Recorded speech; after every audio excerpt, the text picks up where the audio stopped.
Bonjour à tous, je m'appelle Hervé Seyss et je suis chercheur au CNRS, mais comme je le disais dans les vidéos précédentes, ce que je m'apprête à vous dire là n'engage que moi et ce n'est pas l'avis officiel du CNRS. Donc je vous mets là ci-dessous dans le descriptif YouTube les liens vers les différentes vidéos que j'ai faites au cours des derniers mois sur des aspects plus ou moins polémiques autour de la pandémie de Covid-19, donc pour parler de cette histoire de chloroquine, également sur la réalité de la deuxième vague. J'avais envie aujourd'hui de faire une vidéo sur un sujet a priori beaucoup moins polémique, ce serait pour parler d'épidémiologie. Et je prévois aussi de vous faire sans doute une vidéo prochainement pour parler des tests de dépistage. Pourquoi est-ce que je ferai une vidéo sur l'épidémiologie? Je ne suis pas épidémiologiste, moi je suis spécialiste en biologie moléculaire, et je ne suis certainement pas médecin. Mais c'est peut-être justement une bonne raison pour donner un point de vue un peu différent de celui qu'on entend à longueur de temps sur les médias, avec ces médecins très médiatiques qui passent beaucoup de temps à venir faire la promotion pour les livres qu'après ils viennent vous vendre, et en vous racontant des choses qui sont souvent un peu approx.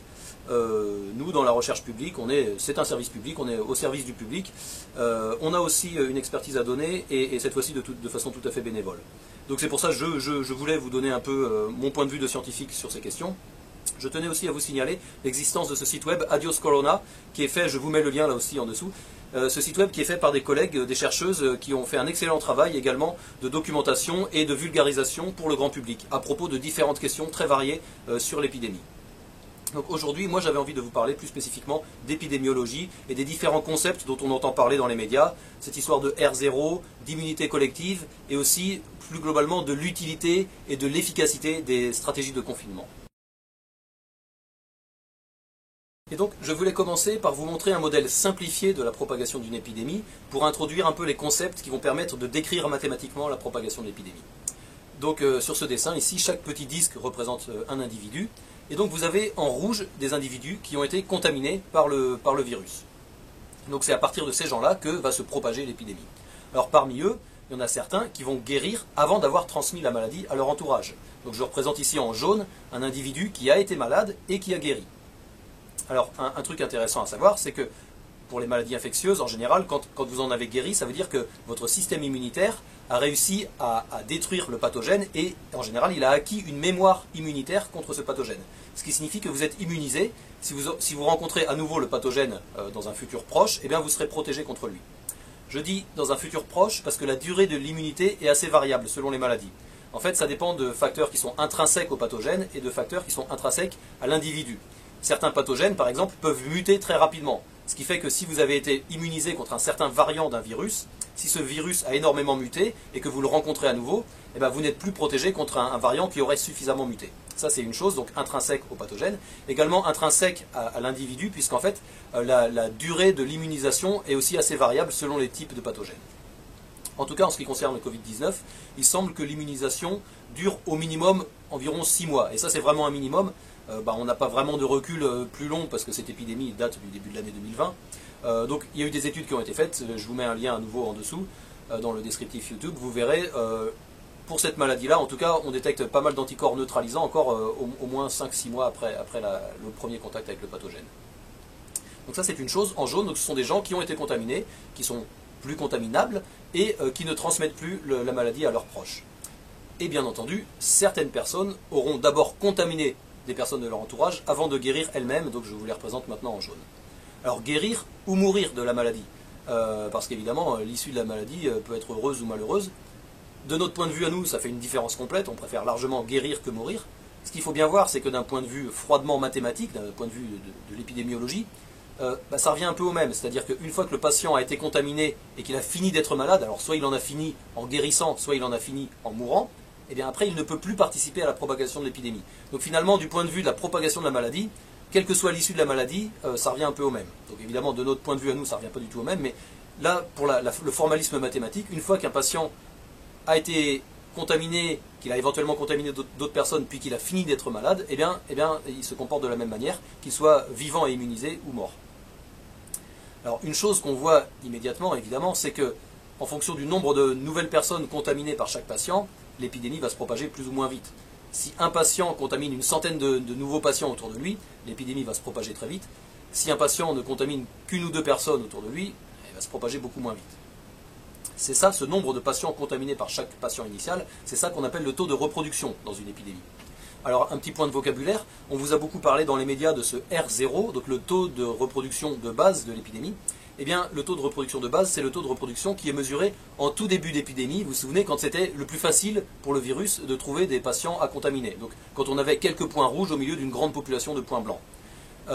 Et c'est pour ça que donc, pour un même virus avec une même virulence et une même contagiosité, finalement, au bout d'un moment, le taux de reproduction deviendra très inférieur à ce taux de reproduction de base, le R0, tout simplement parce que la population s'est immunisée.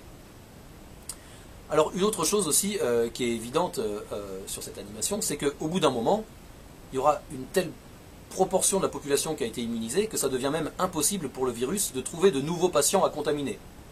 Vous voyez ici, on a effectivement quelques patients donc, que j'ai représentés en blanc, des patients qui ne sont pas immunisés, qui n'ont jamais rencontré le virus, mais ils sont maintenant tellement éloignés des personnes contagieuses que finalement le virus ne va pas les atteindre.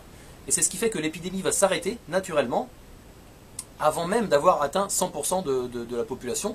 En fait, une épidémie s'arrête avant d'avoir contaminé 100% de la population. C'est ce phénomène qui fait qu'au bout d'un moment, ça devient de plus en plus dur pour le virus de trouver son chemin jusqu'aux personnes à contaminer. C'est ce qui fait que les épidémies s'arrêtaient aussi, par exemple au Moyen-Âge, alors qu'on n'avait pas encore de moyens de protection. Et c'est ça qu'on appelle l'immunité collective, on appelle ça aussi l'immunité grégaire. C'est ce qui fait que dans une population, si le taux d'immunité est suffisant, eh bien l'ensemble de la population est protégée, y compris les gens qui ne sont pas immunisés eux-mêmes. Et donc finalement, c'est la facilité avec laquelle le virus peut atteindre les personnes à contaminer qui va déterminer la valeur de ce seuil. En d'autres termes, c'est la valeur du taux de reproduction de l'épidémie qui détermine la valeur du seuil d'immunité collective. Et donc si maintenant on représente graphiquement l'évolution du nombre de personnes qui ont rencontré le pathogène en fonction du temps, eh bien, en début d'épidémie, on voit une exponentielle, puisque chaque nouveau patient a contaminé un certain nombre d'autres nouveaux patients, et donc tant que la population était peu immunisée, ce nombre est à peu près constant. Donc tous les quelques jours, vous allez multiplier le nombre de patients malades par un certain facteur qui est à peu près constant. Bien entendu, c'est à peu près constant. Là, on parle de données dans le monde réel, donc dans la réalité des choses. On n'a pas une belle exponentielle bien lisse, on a plutôt une donnée un peu plus bruitée. Mais globalement, si on fait un lissage, on observe une exponentielle. Donc ça, c'est en début d'épidémie, tant que le virus circule à peu près librement dans une population qui est essentiellement non immunisée. Et donc, au bout d'un moment, ça va devenir plus difficile pour le virus de se propager dans la population parce qu'elle s'est immunisée. Et donc, sa vitesse de propagation va ralentir, jusqu'à s'annuler. Et donc on va observer à la fin de l'épidémie une proportion de la population qui a rencontré le pathogène qui va atteindre un plateau, on appelle ça donc, une valeur asymptotique, et cette valeur est inférieure à 100%. Et donc ça nous amène à une autre notion qui est très importante et sur laquelle les médias n'insistent jamais, c'est que le seuil d'immunité collective dépend à la fois du virus et de nous-mêmes, de nos interactions sociales, de notre mode de vie. Ce qui fait que le seuil d'immunité collective n'est pas uniforme à la surface de la planète. Il faut s'attendre à ce que, par exemple, dans un bidonville en Inde, le seuil d'immunité collective soit très élevé parce que le taux de reproduction du virus, de l'épidémie, sera très élevé. Alors que, par exemple, dans un alpage en Suisse, où la population est très dispersée, eh bien, le taux de reproduction est très faible et donc le seuil d'immunité collective sera beaucoup plus bas. Donc là, je vais inventer des chiffres, mais on peut tout à fait imaginer que dans un bidonville en Inde, le seuil d'immunité collective pour le Covid-19 soit de 80% et peut-être seulement de 20% dans un alpage en Suisse. Et ça, c'est aussi quelque chose sur lequel il faut insister parce qu'on vous présente souvent le seuil d'immunité collective comme une valeur. Les gens parlent souvent de 60% pour des raisons qui sont à préciser, comme si c'était une valeur universelle. Mais en fait, non. Bien entendu, le seuil d'immunité collective dépend de notre mode de vie à tous. Une chose qu'il faut bien voir aussi, c'est que ce seuil d'immunité collective, donc qui détermine le taux de la population immunisée à partir duquel l'épidémie ne pourra plus que diminuer, ne pourra plus que s'éteindre, eh bien, ce ne sera pas encore le taux total de la population qui aura été touchée par la maladie. Parce qu'une fois que l'épidémie aura atteint son pic, eh bien, elle va plus faire que descendre, mais elle ne va pas s'éteindre instantanément. Et donc, pendant toute cette phase de décroissance, elle va continuer à faire des malades et continuer à faire des morts. Donc, ce qu'on appelle le taux d'attaque final de l'épidémie, c'est-à-dire le taux de la population qui aura été à un moment ou un autre touchée par la maladie, eh bien, ce taux d'attaque final sera forcément supérieur au seuil d'immunité collective, parce que, après avoir franchi le maximum, l'épidémie continuera encore à faire des victimes. Et donc ça nous amène à une nouvelle notion. Je vous disais, puisque le seuil d'immunité collective dépend en fait de nos interactions sociales, on peut prendre un cas extrême, c'est le confinement. Quand on se confine, on réduit énormément nos interactions sociales, donc on réduit énormément le taux de reproduction de l'épidémie. Et dans ces conditions-là, on a un seuil d'immunité collective artificiel qui est seulement dû au confinement, qui est beaucoup plus bas. Et on l'a d'ailleurs atteint pendant le confinement du printemps, puisqu'en fait, au confinement du printemps, on a observé effectivement une décroissance. L'épidémie était en train de tellement ralentir qu'à la fin, on n'avait plus que quelques cas en France. On avait atteint, dans ces conditions de vie très particulières, celles du confinement, on avait atteint l'immunité collective, mais c'était une immunité collective qui était dépendante de ces conditions de vie. À partir du moment où on a déconfiné et on a retrouvé nos habitudes de vie habituelles, nos interactions sociales habituelles, et donc l'épidémie a retrouvé son taux de reproduction initial, et bien dans ce cas-là, le seuil d'immunité collective a à nouveau augmenté, et donc l'épidémie est repartie. Ce qui implique donc que dans cette épidémie de Covid-19, on a observé une première vague, et c'était une vague qui est redescendue parce qu'on s'est confiné, mais donc, et c'est quelque chose dont j'ai déjà parlé dans mes vidéos du printemps, c'est parce que le confinement avait simplement mis en pause l'épidémie. On avait artificiellement baissé nos interactions sociales et donc le taux de reproduction de l'épidémie, ce qui fait que on se protégeait de l'épidémie. Mais à partir du moment où on retrouve des interactions sociales habituelles, le seuil d'immunité collective reprend sa valeur qu'il avait au départ, et donc on est à nouveau susceptible de voir une nouvelle flambée épidémique. Et c'est ce qui nous est arrivé à l'automne. Le corollaire, c'est qu'évidemment, là, on s'est à nouveau confiné, donc on est à nouveau en train d'essayer de baisser le taux de reproduction de l'épidémie, avec des méthodes qui sont quand même beaucoup moins strictes que dans le premier confinement, donc il n'est pas exclu que l'épidémie continue à progresser assez rapidement dans ce deuxième confinement. Mais si jamais ce deuxième confinement était efficace, en fait il ne serait à nouveau efficace que pour mettre en pause l'épidémie. Et si on le relâche, à nouveau, l'épidémie va repartir, d'abord lentement, parce que c'est une exponentielle, lentement, et puis de plus en plus rapidement. Alors ça évidemment c'était un modèle simplifié, vous avez vu mon petit dessin avec un pavage hexagonal avec chaque personne qui est entourée de 6 autres personnes en contact, etc. Bien entendu dans la vie réelle la situation est beaucoup plus compliquée que ça, et c'est pour ça que l'épidémiologie c'est quand même beaucoup plus compliqué que ce que je viens de vous présenter là. Et notamment il y a toute une série de raffinements qu'on peut faire à ce modèle pour décrire plus fidèlement la réalité d'une épidémie. Notamment quelque chose que j'ai tout à fait négligé là dans ma représentation, c'est que les contacts sociaux ne sont pas homogènes. C'est-à-dire que vous avez dans la société certaines personnes qui sont très connectées socialement à beaucoup d'autres personnes et d'autres beaucoup moins. Il se trouve que ces personnes très connectées vont être mécaniquement les premières, enfin parmi les premières à être contaminées par le virus. Ça implique aussi qu'elles seront aussi parmi les premières à être immunisées. Ça implique donc que dans ce réseau d'interaction, en fait, les premières arêtes du réseau qui vont être inactivées par l'immunisation d'un des nœuds du réseau, ce seront les gens aussi qui sont les mieux connectés. Donc ça c'est quelque chose, c'est une bonne nouvelle, c'est-à-dire qu'en fait, les gens qui sont les plus susceptibles de propager loin et efficacement l'épidémie sont aussi les premiers à être immunisés a priori. Autre chose, c'est que dans toute cette représentation que je vous ai faite jusqu'ici, les contacts étaient symétriques, c'est-à-dire une personne A pouvait contaminer une personne B, la personne B pouvait aussi efficacement contaminer la personne A. Dans la réalité des interactions sociales, c'est pas comme ça que ça se passe. En fait, vous avez des sens privilégiés. Quelqu'un qui parle face à quelqu'un qui écoute, c'est celui qui parle, qui postillonne vers celui qui écoute, qui est plus susceptible de contaminer celui qui écoute. Et dans l'autre sens, la contamination se fera moins. Donc c'est pour ça qu'il y a beaucoup de raffinements qu'on peut faire à ce modèle mathématique. Et si vous êtes intéressé par ces questions de description mathématique d'une épidémie, je vous renvoie vers l'excellent blog de mon ami et collègue David Mador. Donc je vous mets le lien là en dessous. Donc pour une description mathématique beaucoup plus poussée et plus rigoureuse que ce que je vous ai montré aujourd'hui. Et donc en conclusion, je voulais vous parler de l'efficacité à long terme d'une politique qui consisterait comme ça à faire un confinement à chaque fois qu'on a un rebond épidémique.